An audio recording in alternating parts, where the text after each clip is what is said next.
sobre ti um só cuidado, qualquer que seja, pois somente seria muito para ti. É meu, somente meu, todo o trabalho, e o teu trabalho é descansar em mim. É meu, somente meu, todo o trabalho, e o teu trabalho é descansar em mim.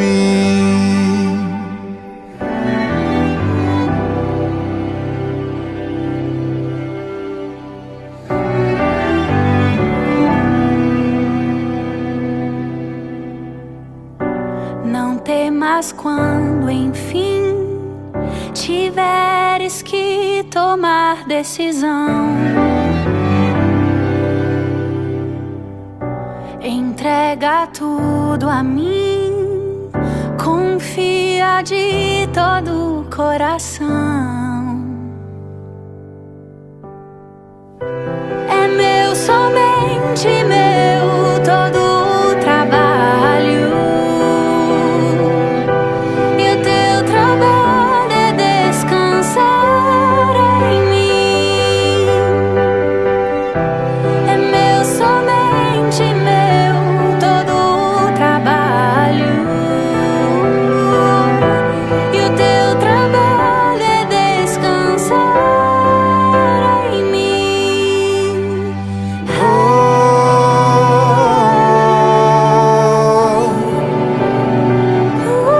Descansar em mim. Descansa em mim.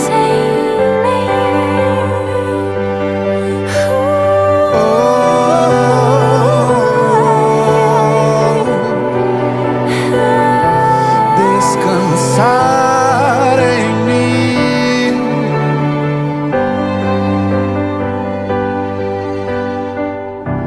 É meu, somente meu, todo o trabalho, e o teu trabalho é descansar em mim.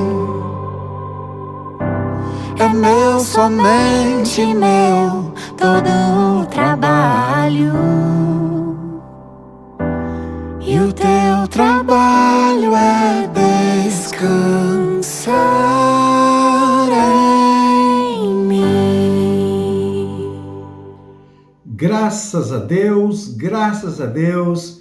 Que coisa linda demais nós podermos ouvir a palavra aos nossos corações de todas as maneiras e poder realmente constatar que a nossa fé precisa estar firmada no Senhor. Deus é sempre Deus, independente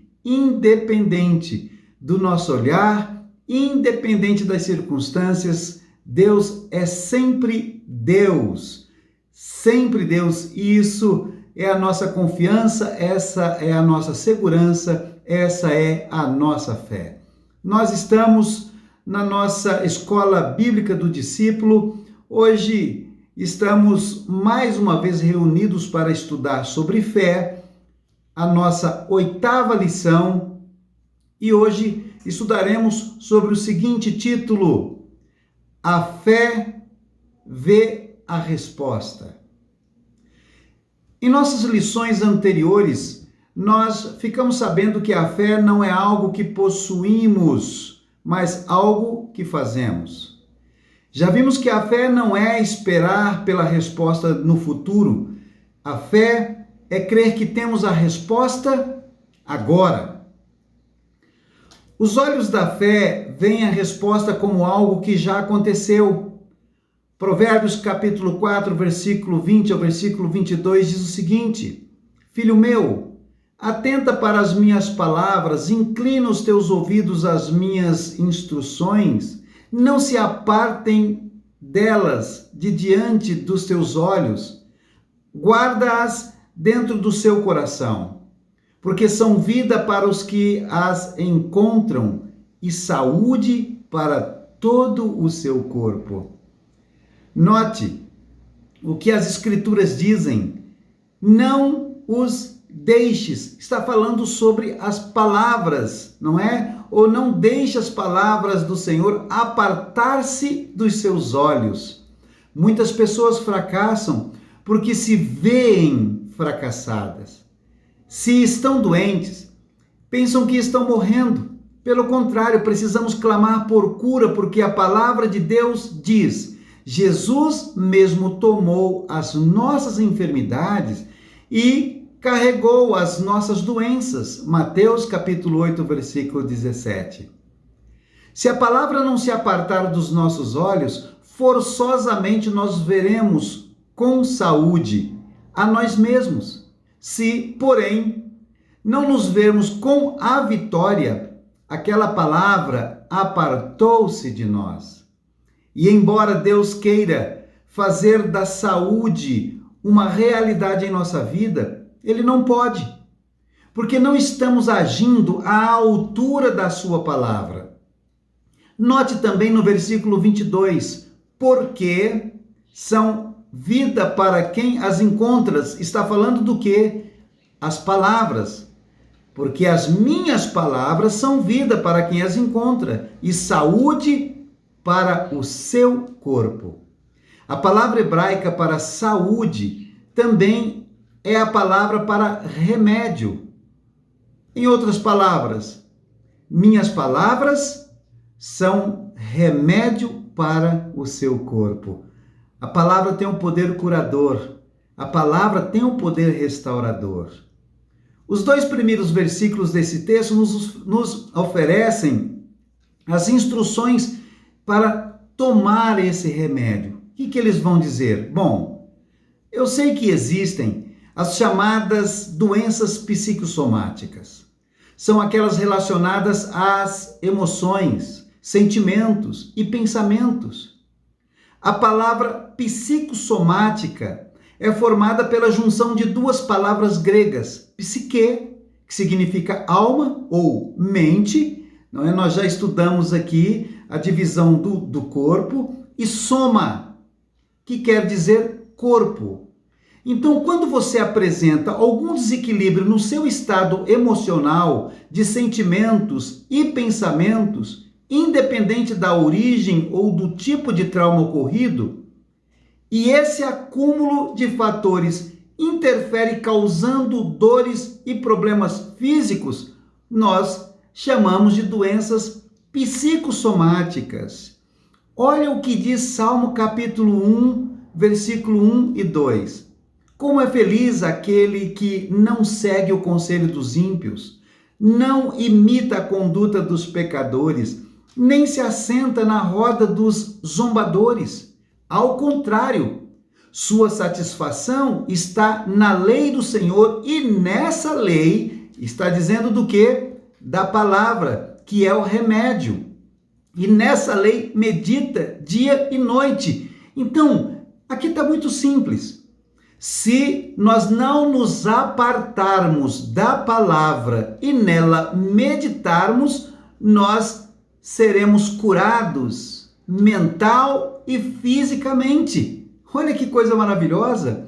Então, quais são as instruções da palavra de Deus para nós obtermos as respostas que nós precisamos através da nossa fé? Bem, atentar. E atentar significa o que aqui nesse texto? Significa que você tem que estudar a palavra de Deus, guardá-la no mais íntimo do seu coração. Então, atentar é: estude, valorize, aproxime-se, fique atento à palavra de Deus, guarde-a no seu mais íntimo coração, ou no mais íntimo do seu coração, ou seja, obedeça a palavra com quem você está se relacionando. Então, de maneira muito simples, as instruções recorra à palavra, guarde no teu coração, obedeça a palavra, coloque-a em prática para que você possa de verdade obter a resposta daquilo que em fé você está buscando. A Bíblia vai usar o termo coração em muitas ocasiões para descrever o conjunto de desejos, esperanças, interesses, ambições, sonhos e afeições. O que você ama fazer, seus interesses e o que mais lhe importa. A Bíblia vai, às vezes, usar como a palavra coração, como coração. Então, nós mesmos usamos a palavra coração quando nós falamos assim, olha, eu te amo de todo o meu coração. Mas coração é uma alusão, porque na verdade nós deveríamos nos referir à nossa mente. E é a nossa mente, é o lugar aonde nós recebemos, aonde nós processamos e de onde surgem as decisões para a nossa vida. Então, qual é o remédio de Deus? As minhas palavras são vida para quem as acham e saúde para o seu corpo. Para o remédio ter efeito, no entanto, precisa ser tomado segundo as instruções. E uma dessas instruções é: não as deixe. Está falando da palavra, ou seja, mantenha a minha palavra viva na sua mente.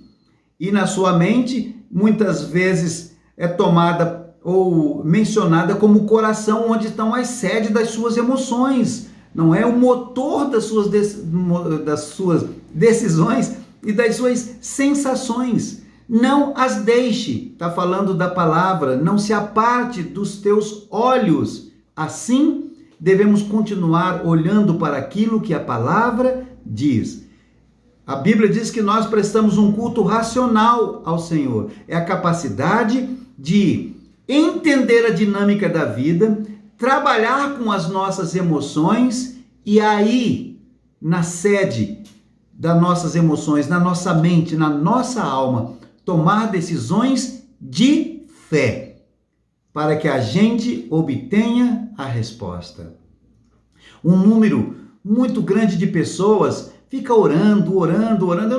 Claro, não somos contra a oração, a Bíblia diz que a gente tem que orar sem cessar, não é?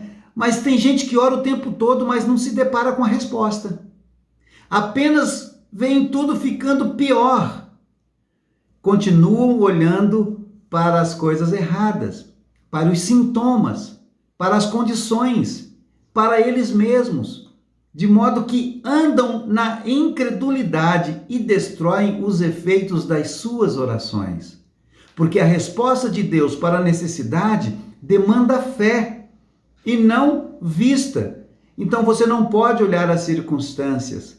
Você, na verdade, tem que se apossar da resposta como se ela já fosse dada, e na verdade ela é dada quando nós clamamos, quando nós pedimos ao Senhor. Ou seja, não é pelo que você vê, é pelo que você crê. E aí, honestamente, não tem a ver com sensações. As respostas não têm a ver com aquilo que parece, mas com aquilo que você de fato toma para si como sendo verdadeiro. Quer ver a resposta? Bom, vamos ver algumas dicas aí. Se você quer exercitar a sua fé e quer ter experiência de ver as respostas, porque embora a fé seja algo que vai acontecer, não é verdade, de fato lá no futuro, mas já é verdade no seu coração, mesmo sendo assim, ela já lhe propõe respostas reais para você. Olha só, primeiro lugar, para você ver resposta no exercício da sua fé, bem, fixe a sua mente na própria resposta. Tiago capítulo 1, versículo 6 a 8 vai dizer o seguinte: peça-a, porém com fé, sem duvidar, pois aquele que duvida é semelhante à onda do mar, levada e agitada pelo vento. Não pense tal pessoa que receberá coisa alguma do Senhor, pois tem mente dividida e é instável em tudo o que faz. Olha só, então não recebe, gente. Eu sei que às vezes parece duro falar isso aí, mas orar sem o exercício da fé não vai receber. Eu me lembro muito, acho que você conhece a história daquele homem que leu o texto da palavra de Deus dizendo o seguinte: olha, se você tiver fé do tamanho de um grão de mostarda, você vai orar pedindo a esse monte que ele saia daqui e precipite-se no mar, e assim será. E aquele homem morava num lugar onde o sol da manhã não batia na sua casa por causa de uma montanha. Ele colocava suas roupas para secar lá e não secava. Aí um dia ele falou o seguinte: não, bom, então vamos exercitar a fé. E naquela noite ele fez uma oração poderosa, aquela chamada oração forte, não é? E falou: monte, desapareça daqui e amanhã eu quero ver o sol nascer no horizonte e bater na janela da minha casa logo de manhã. Quando levantou pela manhã, o que aconteceu? O monte ainda estava lá. E aí ele disse: eu sabia que isso não ia acontecer mesmo. Comportamentos assim, a palavra de Deus nos deixou bem claro, aqui mesmo em Tiago, dizendo que mente dividida e instável em tudo que faz, não vai obter resposta no exercício da sua fé, porque na verdade isso não é fé. Tudo o que não é exercitado vai ficar atrofiado. Se você ficar com um braço engessado por muito tempo, sem movimentá-lo, depois que você retirar o gesso, será necessário fazer algumas sessões de fisioterapia para que ele retorne à normalidade dos movimentos, não é verdade? O fato é que se você ficar muito tempo parado, faz com que ele perca a mobilidade, diminua a massa muscular e fique enfraquecido. Assim também, a nossa mente precisa estar movimentando em fé, crendo na resposta que vem do Senhor. Então, você quer ver a resposta?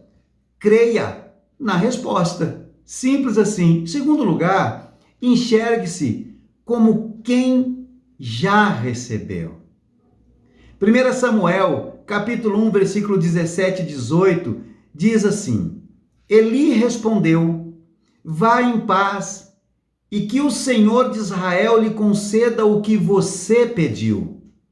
Ela disse: espero que sejas benevolente para com tua serva.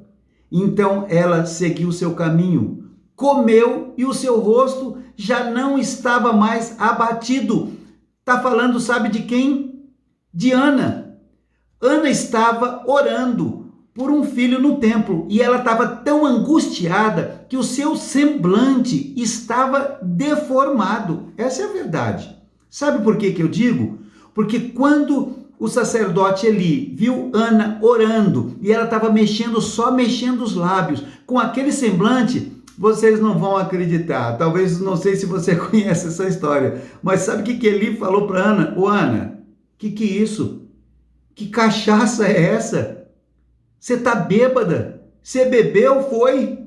Você tá louca, Ana? E Ana fala assim: não trate a sua... Tem uma versão que diz: não trate a sua serva como vadia. Olha, gente, eu estou angustiada, eu não estou bêbada, eu estou clamando ao Senhor. Olha, dá para você entender o contexto? E aí foi que Eli falou o seguinte: tá, né? Então, isso aí na didática do pastor Melquisedeque, eu penso que Eli, né, na mente dele, fez quá, quá, quá, quá. E aí ele disse: tá bom, vá em paz, que o Senhor, o Deus de Israel, lhe conceda o que você pediu. O texto diz que o semblante de Ana mudou na hora. Ela comeu, já não estava mais abatida. Ela seguiu o seu caminho. Gente, é isso. É a gente agir diante de uma promessa de Deus, como se já tivéssemos de fato recebido aquela promessa. Isso é fé. O fato de não estarmos vendo algo não quer dizer que esse algo não exista, pois no reino de Deus, no reino do Espírito, todas as promessas de Deus já estão disponíveis, mas precisamos chamá-las à existência pela palavra. Ana passou a agir como se já tivesse recebido o que havia pedido ao Senhor. Você quer ver a resposta? Terceiro lugar, afirme constantemente, mesmo contra as evidências em contrário, que Deus ouviu a sua oração. Segundo aos Coríntios capítulo 4, versículo 13, diz: está escrito, cri, por isso falei. E com esse mesmo espírito de fé, nós também cremos e por isso falamos. É Paulo falando. Paulo está agora se dirigindo aos crentes que estão ali na cidade de Corinto. E Paulo, na verdade, quando diz cri, por isso falei, não é? Ele está mencionando o Salmo 116, onde está escrito a mesma coisa, cri, por isso falei. E essa passagem, lá de Salmo 116, no versículo 10, nós encontramos o salmista pronunciando as palavras num momento em que ele estava muito aflito.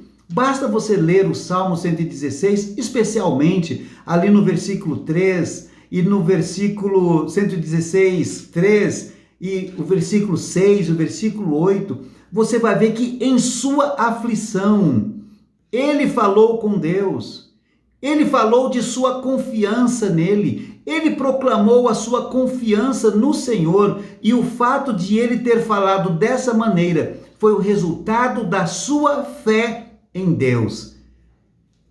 Paulo, que conhecia a palavra, que meditava na palavra, diante de algo que ele precisava agora, porque o que Paulo está discorrendo aos Coríntios, gente, realmente é pela fé.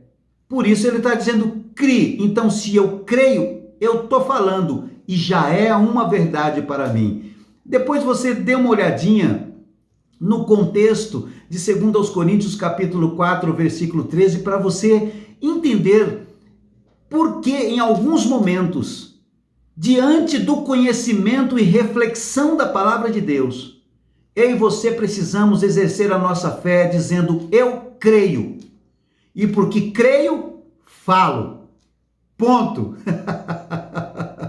Olha, nós não podemos esquecer desse princípio. A fé vem pelo ouvir. Nós começamos esses estudos sobre fé falando sobre isso. E o ouvir através da palavra de Deus. Agora, uma vez que nós ouvimos, ela é liberada para agir através da confissão dos nossos lábios. Paulo ouvira a afirmação de fé de Davi, lá no Salmo 16, em um momento adverso e pouco promissor. Ele pronunciou a mesma palavra e aquela realidade de fé experimentada por Davi passou a ser real na vida de Paulo e na situação que ele estava. O contexto era diferente, as condições eram diferentes, as necessidades eram diferentes, mas o princípio era o mesmo. Ouvi a palavra e crie, por isso falo. O exercício da sua fé quer ver a resposta? Precisamos agir assim. Joel capítulo 3, versículo 10, diz assim: diga o fraco, eu sou forte. Tá de brincadeira? Como assim? Não está dizendo aqui coisas do tipo, deixe o fraco falar sobre a sua fraqueza, não é? Não tem, gente, conversa para isso. No nosso relacionamento com Deus, não tem lugar para lamúria, não tem lugar para reclamação, não tem lugar para aquele espírito, não é verdade, da hienazinha lá, ó dor, ó tristeza, ó azar. Não tem lugar para isso. Aquilo que você fala inunda e domina gradativamente a sua mente.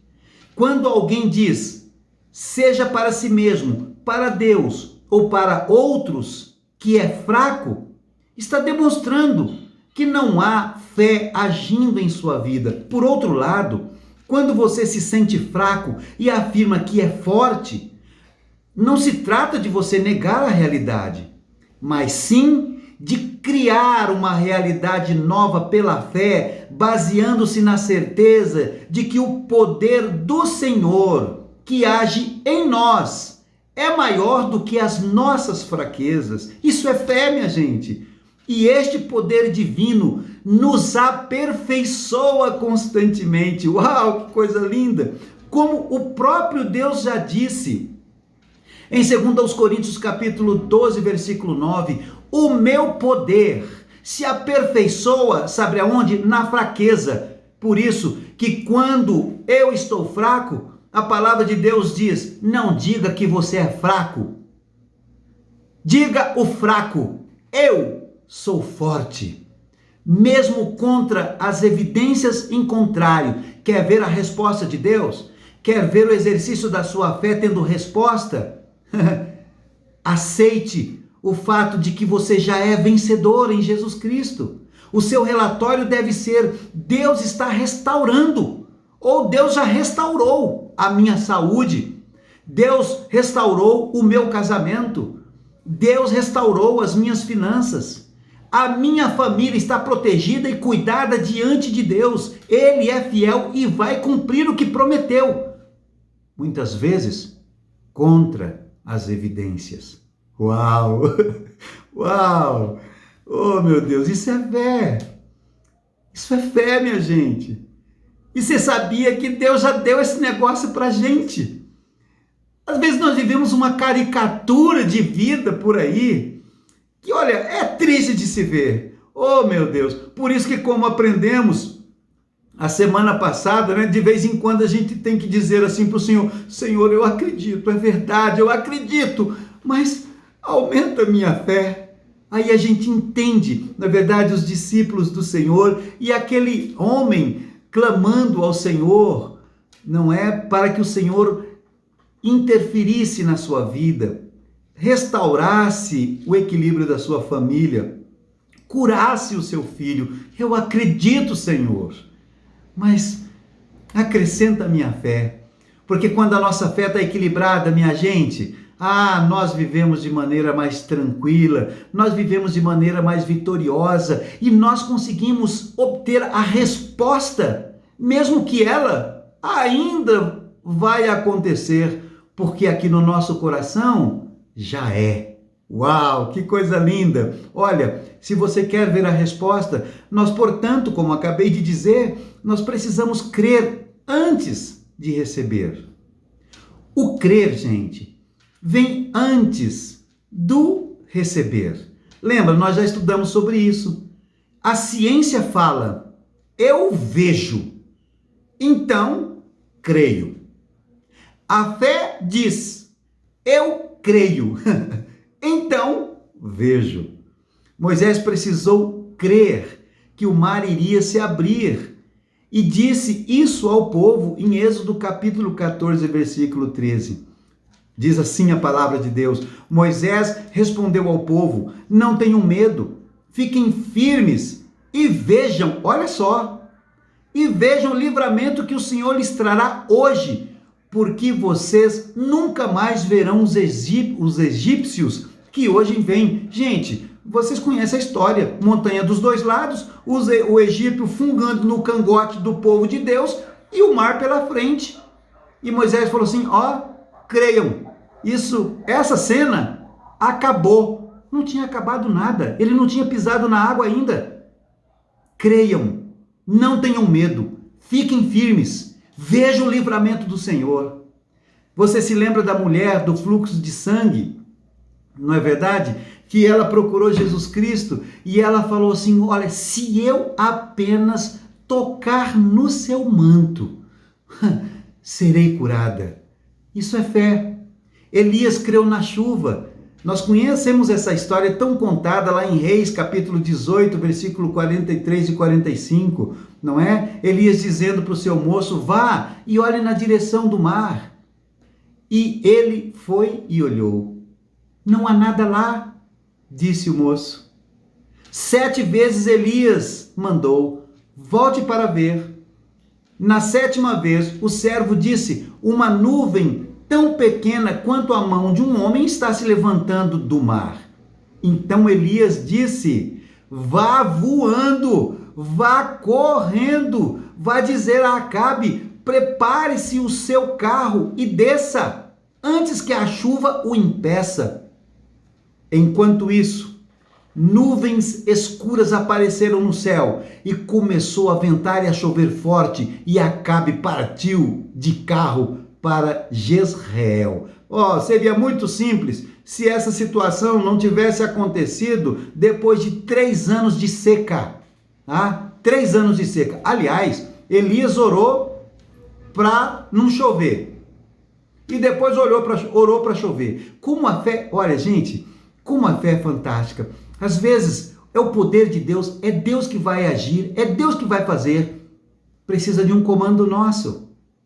Elias falou: vai ficar sem chover 3 anos. Ora, Deus precisa? Deus controla todas as coisas? Deus precisa de um comando de um homem? Não. Mas às vezes Deus dá a oportunidade para a gente interferir nas realidades que nós estamos inseridos. Ele deu um comando: não chova. Desde quando o homem pode controlar a natureza? Não pode. Mas no exercício da fé, Deus honra a nossa fé e cumpre a sua vontade através de nós. Então o que a gente precisa é coragem, realmente. E aqui ele está dizendo: chova. 3 anos depois, a chuva chegou. A confiança de Jó. Em Jó, mesmo em seu livro, capítulo 19, 25 e 26. Eu sei que o meu Redentor vive e que no fim se levantará sobre a terra. E depois que o meu corpo estiver destruído e sem carne, verei a Deus, mesmo após sofrer tantas perdas.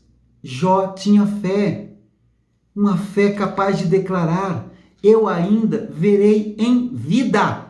E é em vida, porque às vezes a gente lê esse texto e diz: não, mas um dia todo mundo vai ressuscitar mesmo. Não, olha para o texto: eu sei que o meu Redentor vive e se levantará sobre a terra. Está falando de que em vida. Ele não estava falando de vida eterna, vida posterior. Ele cria que a sua situação mudaria aqui na terra, ainda em vida. Um pedido muito comum nas nossas reuniões de célula, não é? A gente observa isso, orem por mim, porque eu estou desanimado, está tudo dando errado, estou fraco na fé. É verdade, queridos, nós precisamos ser sinceros e honestos. Nossos grupos pequenos, nossas células, é um lugar fantástico para a gente abrir o nosso coração. Portanto, nós deveríamos deixar de falar e pensar em coisas erradas e começarmos a falar e a viver as coisas certas. Então não está errado, não é pecado, né? Abra o teu coração mesmo, mas por favor, olha para a palavra de Deus. Salmo 46, versículo 3 diz: Deus é o nosso refúgio, Ele é a nossa fortaleza, Ele é o nosso auxílio bem presente na adversidade. Por isso não tememos ou não temeremos, ainda que a terra trema e os montes afundem no coração do mar. Ainda que estrondem as suas águas turbulentas e os montes sejam sacudidos pela sua fúria, Ele é o nosso refúgio, Ele é a nossa fortaleza. O Senhor é o nosso auxílio, é o Senhor quem nos sara, o Senhor é a nossa fortaleza, o Senhor tomou as nossas enfermidades e carregou sobre si as nossas doenças. Não cansemos de falar as coisas certas, de acordo com a orientação que nos dá a Bíblia, a palavra de Deus. Que quando ouvimos, a fé se alimenta e pelo ouvir a palavra de Deus, ela cresce e nós a colocamos em prática. Pensar de modo errado, crer e falar erroneamente irão nos fazer experimentar a derrota. O diabo não pode nos derrotar porque Jesus já derrotou o diabo. O diabo é um derrotado, ele só é um mentiroso, fica contando mentira, jogando mentira. Se colar, colou. A gente não conhece a palavra, não vive a palavra, não aplica a palavra, vive essa caricatura de vida que muitas vezes percebemos na vida de muitas pessoas. Nós não estamos derrotados.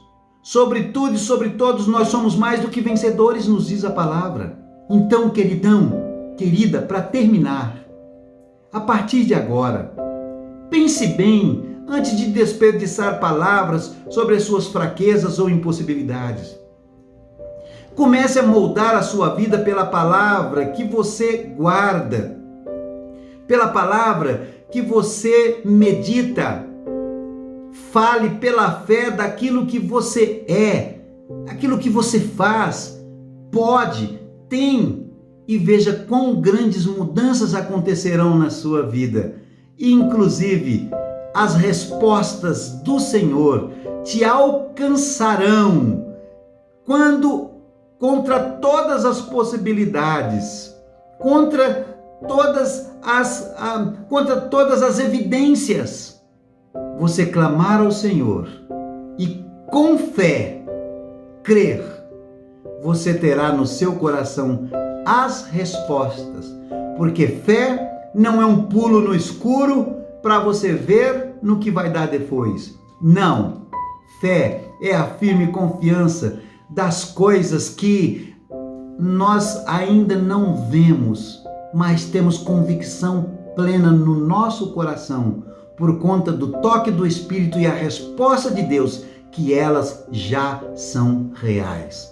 Então a fé nos responde: sim, Senhor, aqui e agora.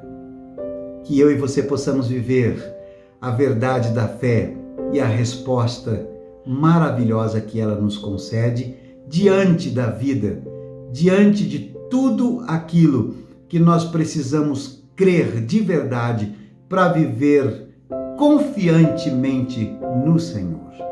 Vamos orar? Pai querido, muito obrigado pela Tua palavra, muito obrigado, Senhor Deus, pelas convicções que ela nos dá. E hoje nós estamos, Pai querido, nos apercebendo que a fé não é algo subjetivo, a fé é muito real e ela traz respostas, Pai querido, respostas inquestionáveis para a gente. Aliás, essa é a grande beleza de nós exercitarmos a nossa fé, de nós colocarmos a nossa fé, crendo na Tua palavra, falando e procedendo pela segurança que ela nos dá. A resposta é uma verdade no coração daquele que vive e, Pai querido, procede e age seguros da fé no Senhor. Eu te peço em nome de Jesus que seja esta, portanto, uma realidade presente no coração de cada pessoa que ouve esse estudo e que em cada um e através de cada um dos teus filhos, o teu santo e bom nome seja sempre glorificado, Pai querido, naquilo que somos e naquilo que fazemos. Porque agimos seguro na tua palavra, agimos em fé, não pelo que vemos, Pai querido, mas por aquilo que cremos. É a nossa oração. É a bênção que eu declaro sobre a vida de cada um dos seus filhos. E faço isso na garantia da tua palavra, confiantemente, diante, Pai querido, daquilo que o Senhor promete. Eu os abençoo hoje e sempre, no nome santo de Jesus. Amém. Amém. Maravilha, maravilha. Deus abençoe você. Obrigado por você estar aqui juntos, compartilhando desse tempo da palavra de Deus. E nós continuamos das 10 lições nós estamos indo para a nossa 9ª lição. E essas últimas 2 lições vamos estudar sobre os inimigos da fé. Você vai ter o poder de Deus de identificar aquilo que fragiliza a sua fé em Deus. Vai ser lindo, maravilhoso, como sempre é estudar a palavra de Deus. Deus abençoe você e até a nossa próxima lição.